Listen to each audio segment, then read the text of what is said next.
In any industrial revolution, but let's say particularly in the fourth, the adoption of the technologies that are coming through or available are part of the process. They're enablers, but it's really what the leadership does with those technologies that really matters.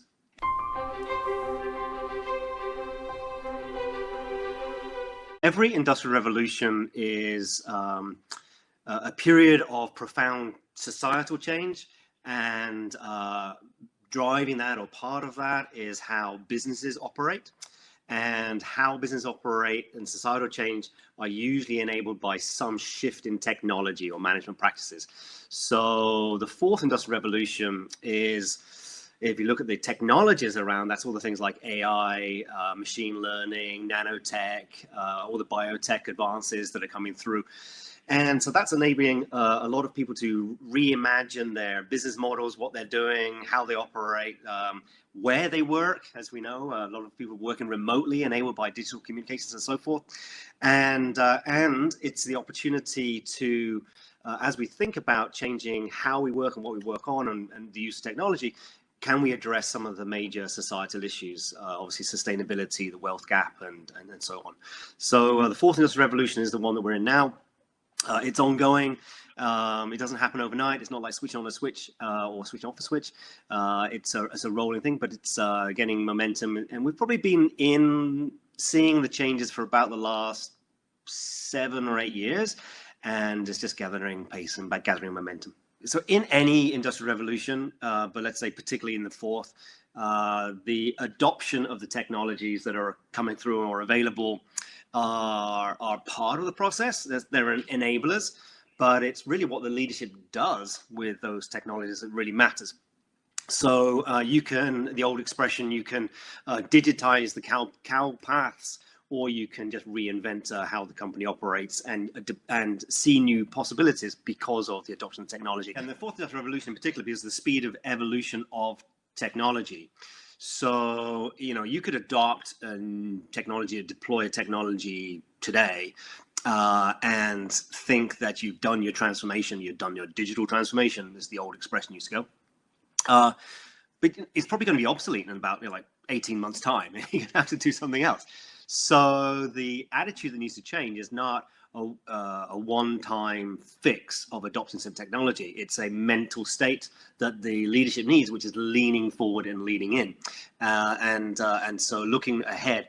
And then you're deploying the technologies as they come available, or even creating the technologies that you need to succeed.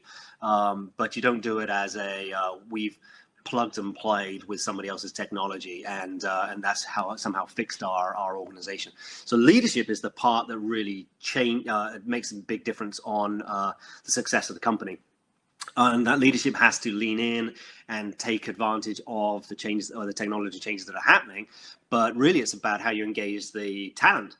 And so that's leadership issues. So I give you a very simple example on that. There is estimated that there are 1 million job vacancies in the UK for people with data analysis skills. So I use that number just to sort of get it out there. But you just think how long it would take to train 1 million people through traditional approaches of university and so forth. And so the answer is, we clearly can't just supply new talent fast enough. The talent's required to really thrive in the fourth industrial revolution. So what we really need is to think about our existing workforces and how to redeploy them. And sure, there's some upskilling and reskilling that's required in the flow of work at speed, en masse, but it's the leadership that's really going to be leaning into the future and say, well, what can we do in order to compete in this new world that's unfolding, the speed of business is going out along with our existing resources and adoption of technology. So there's leadership's the critical part, talent management's the critical part. Technology is absolutely an enabler, but it's less of a differentiator. So dynamic capacity is a measure of the ability of an organization to adapt to the future as it unfolds, but also to be influencing the unfolding of that future. And so it's the how adaptable are we? How quickly can we do that? Can we make the right choices? So the analogy I use oftentimes is that of a tennis player at the top of their game. And so what in order that the tennis player can play in a tennis player at the top of their game is able to play in a very fast game, right?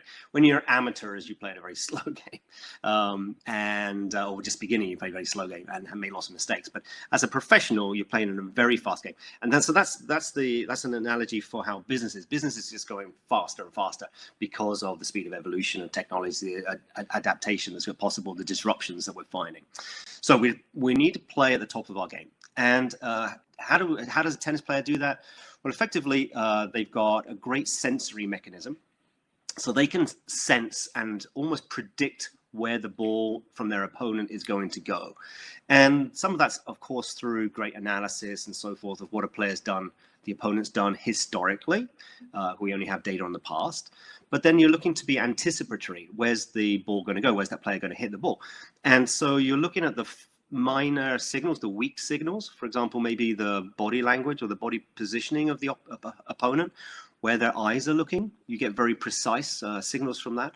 And so what you're doing is enhancing your sensory perception. And that is the same in businesses. We need to be, if we're going to be playing in the fourth industrial revolution at speed, we need to have great sensory perception. And then the second thing is, if you can sense and make sense of what's happening or going to happen, then you need to do something about it. So you need to seize on the opportunities that are unfolding. Again, the analogy would be you don't wait for the ball to be beside you in your court before you figure out how to hit it back. You're thinking about hitting it back before it's arrived. What's your play going to be? You may be even adjusting yourself in order to get to the right place. And so in the business context, you want to be, again, anticipatory in your preparation of your solutions, such that when the timing is correct, the ball arrives, the events unfold, you can launch your new business model, your new offering, whatever it happens to be. So I talk about that as a seizing and then being able to replicate that. And then the third capability that sort of fits into that is, of course, your ability to move around the court.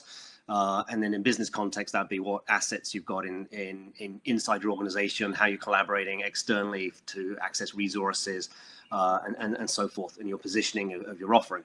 So there's reconfiguring and repositioning. So these are the three capabilities that need to come together. And what the research that I did looked at these capabilities and found ways to actually measure their strength in an organization. And if you measure the strength of these three sets of capabilities, it turns out there's a multiplication relationship between them. So essentially you measure index 1, 2, and 3, you multiply them together, and that gives the index or the measure of dynamic capacity, the ability of the firm to act dynamically or to adjust in appropriate ways as the future unfolds. And so that I did this with inputs from about 80 organizations, quite large corporations, and all of those companies were with international operations. And so then we tracked the share price of those companies against their own sector peers. So not against each other, because they're all from different sectors and from around the world, but their own sector peers. If it's alcohol from a French company, you look for other alcohol companies and so forth. And we found that those companies that had this index, this dynamic capacity index, which was higher than the average for our sample of 80, and we tracked them, and on average, they outperformed their own sector peers. Their share price outperformed their own sector peers by just over 30%, 31% over a 5-year period of time. And similarly, those firms of our survey which had below average dynamic capacity, we tracked their share price performance against their sector peers, and they underperformed their sector peers by about 15%. So that's so it basically says the dynamic capacity index, whether you're below or above average, could represent a 40 plus 45% performance differential against your own sector peers. So, and that was over a 5-year period of time that we looked at that, and so it showed that a couple of things. Dynamic capacity as an index is a leading indicator. It's a forward indicator of how well your company is going to do, and there are very few forward indicators available for investors or whatever. And secondly, if you work on those aspects of dynamic capacity, you can enhance the performance of your firm. So yes, it's a very practical, pragmatic set of tools.